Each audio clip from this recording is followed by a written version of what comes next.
భార్య: ఏమండి, ఈ పండక్కి హారం చేయించుకుందాం అనుకుంటున్నా, మీరేమంటారు? భర్త: అనుకోవడానికి నా అభిప్రాయం దేనికి? ఎప్పుడు పడితే అప్పుడు అనుకో. సుబ్బారావు: రోజు ఇక్కడ గంటల తరబడి కూర్చుని కనిపిస్తున్నారు, ఇలా కూర్చోవడం వల్ల ఏంటి లాభం? వెంగలప్ప: ఇక్కడ ఇలా కూర్చుని కూర్చుని పగ సాధిస్తున్నాను. సుబ్బారావు: అదెలా? అయినా ఎవరి మీద మీ పగ?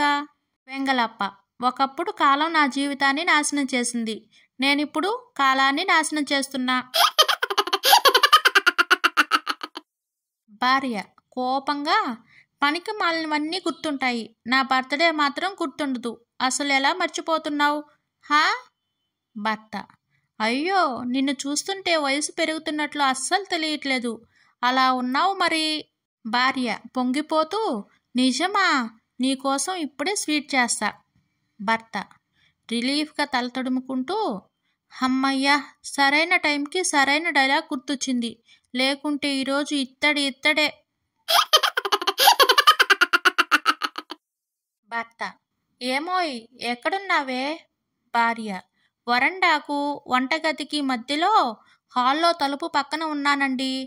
భర్త: నీకేమైనా మెంటలా? ఇంట్లో ఉన్నానని చెప్పొచ్చుగా. భార్య: మీకే మెంటల్, ల్యాండ్ లైన్కి ఫోన్ చేసి ఎక్కడున్నావే అని అడుగుతున్నారు.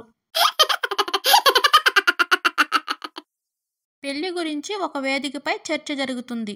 వారిలో ఒక అమ్మాయి లేచి 25 ఏళ్ళు వచ్చినప్పుడు తన పనులు తాను చేసుకోలేకపోతుంటే అతడిని భరించలేని ఓ తల్లి చేసేదే పెళ్లి అని అంది.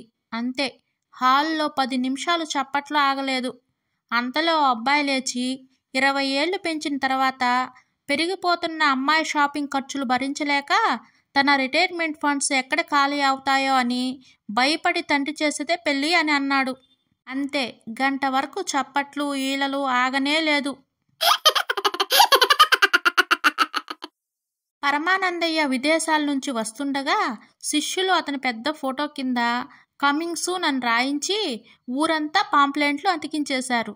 దారిలో వస్తూ వాటిని చూసి సంతోషించిన ఆయన ఇంటికి వెళ్ళి వారి వీపులు వాయించాడు.